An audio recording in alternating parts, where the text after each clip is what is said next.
Facebook. Happy Friday, back again.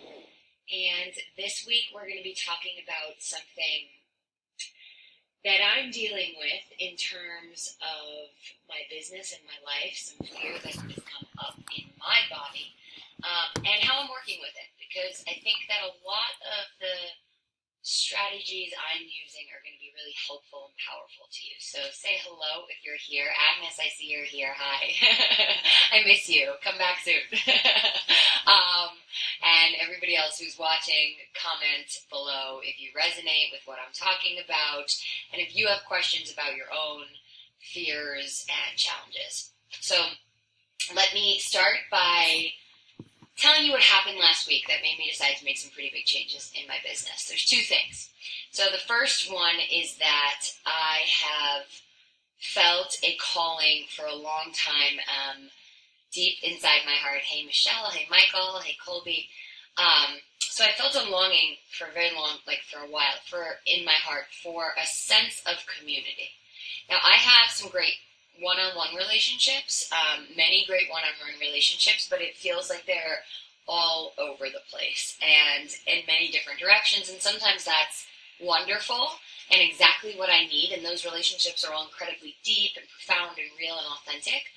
But I don't really have as much of a space to say, yeah, here I can go and I just belong here, and there's a huge community, a sense of this is my people in general, this is my space, and I've felt a longing to create that in my life. So that's been there, and I've just always had questions and self-doubt around, well, I'm an introvert. How do I go and meet all these people at once? I know how to connect deep, but I'm not good at small talk, so maybe I can't do these larger gathering things. I've had a lot of limiting stories and beliefs around that, so I've stopped myself from honoring my heart's journey there.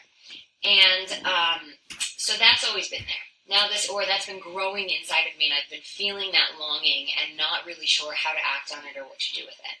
So that's number one. Number two is that I did a session with a human design coach last week. If anybody here doesn't know what human design is, you should really check it out. It's an incredible emerging field around your unique strengths, personality traits, consciously and unconsciously, based on where and when you were born. It's incredibly powerful and incredibly accurate. And I can recommend a coach if you have a question. So you can let me know or send me a message if you have a question about that. But one of the things that this coach told me was that, within my body, there's my three kind of profit centers, she calls them, which are basically just the ways that I naturally show up in the world. I'm naturally gifted. Those are my natural strengths. And if I play to those, then I will naturally earn lots of money from them. And so she told me three things.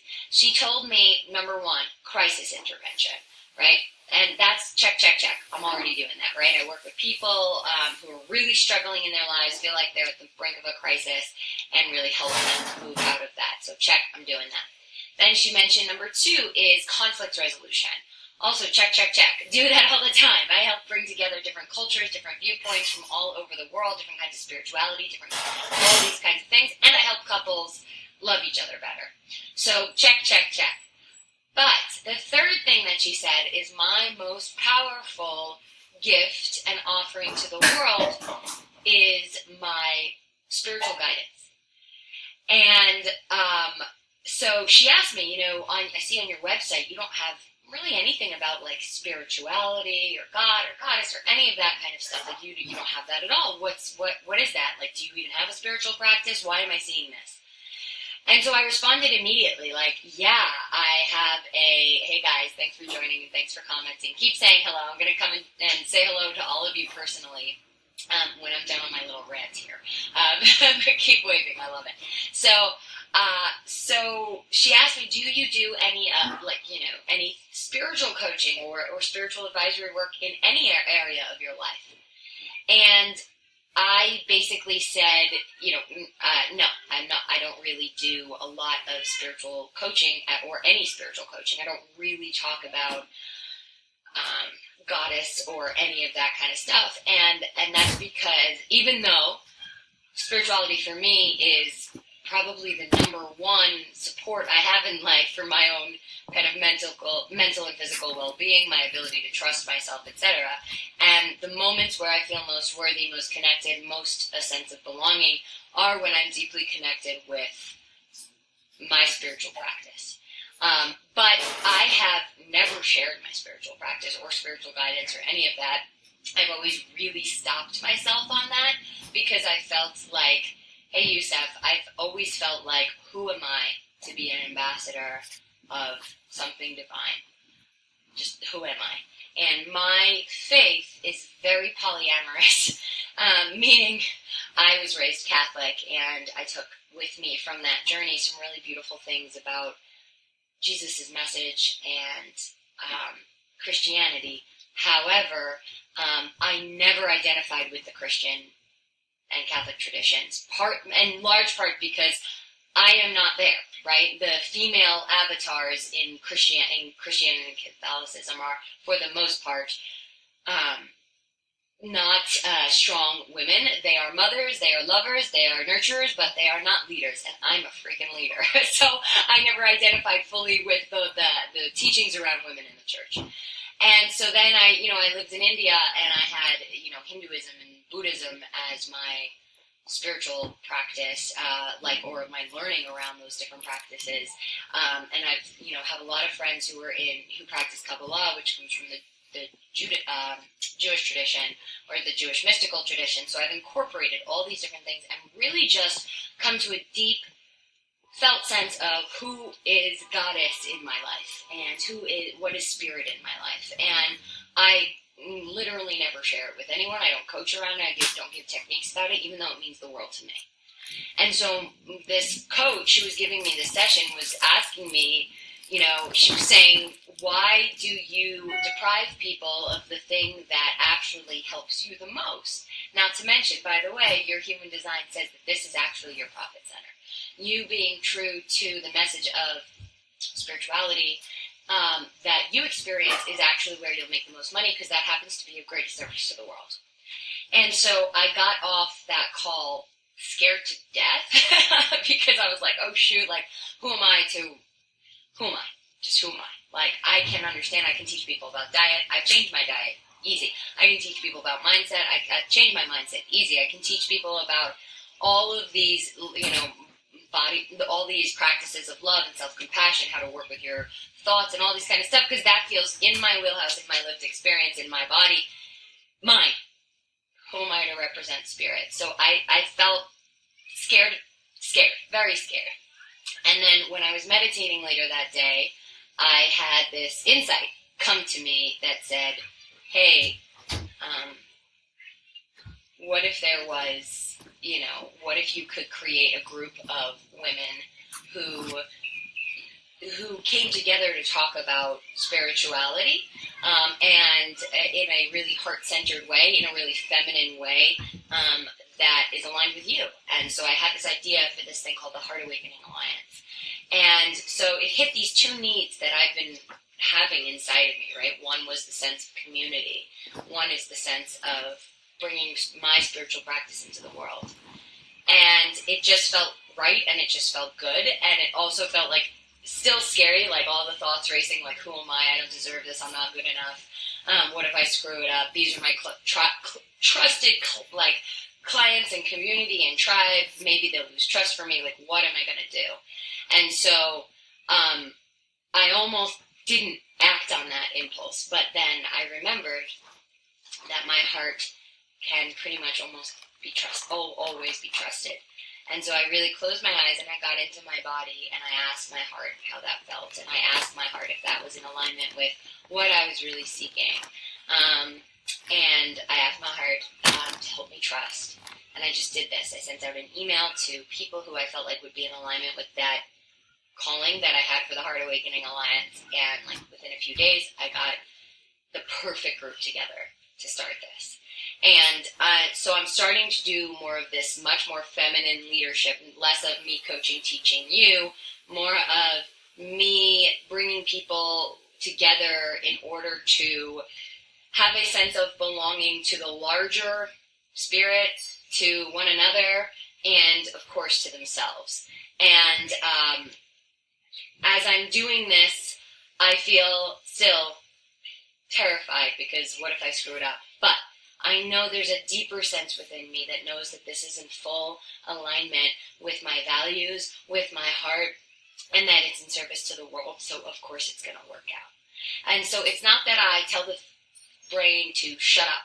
I say thank you, brain, for giving me these questions and driving me to make it the best I can possibly make it. You know, the anxious thoughts or the self-doubting thoughts really will drive my responsibility of showing up fully to this, of really owning it, of really making the best of it. And I fully trust myself to do that because of the anxious thoughts. So I'm even grateful for the self-doubt. Like, I'm even grateful for the thoughts that say, can this really be possible? Isn't this too good to be true, that everything you wanted is just coming together in one place?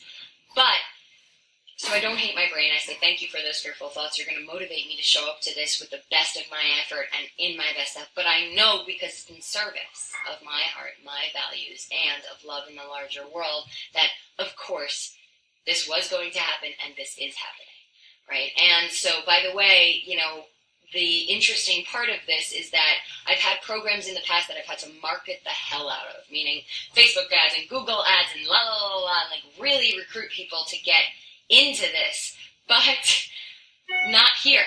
I had to send one email that I casually wrote after a meditation. It took me about 20 seconds. And I have the group, and I have the community, and I have an outlet to share spiritual practice in the context of empowerment. And so that's what I want to share with you, that if you can really ask yourself if the changes you want to make are in deep alignment with your core values, and there's a lot of ways to figure those out, but I won't go into that today. Feel free to send me a message with your questions or comments.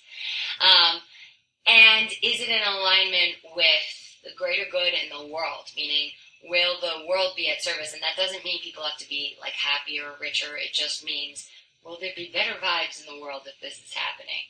And if the answer to that is yes, then choose to trust yourself. Again, see the thoughts, allow them, listen to them, hear them, but don't trust them. Trust the guidance of your heart. It is always correct. And the only way that you can know that, of course, is by going ahead and taking that leap and looking for that evidence and that validation. So I've done this before. This is not the first time I've listened to my heart. And I've done it enough times that I fully know with so much evidence and so much experience that I can trust it. And because I think that this world is made of love, and therefore anything I do out of deep love for myself and other people, of course, will manifest and work out. Not always as I imagine it, not always when I see it, but for sure will happen.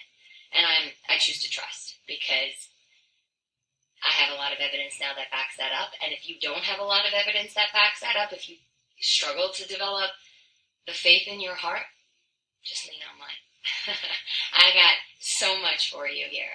And please feel free to send me a message, give me a call, and just say, hey, I need a little faith in my heart right now. Can you help me with that? And I'm here for you, because I know how scary it is to do it the first few times.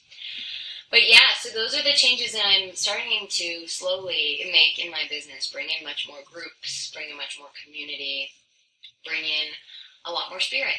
And I hope that me being willing to take this leap, despite the fact that my income will depend on it, despite the fact that I don't know how I'll do it or all the answers, despite the fact that I haven't done market research on whether this resonates in a deep way, I'm going to do it anyway. And I hope that that is inspiration.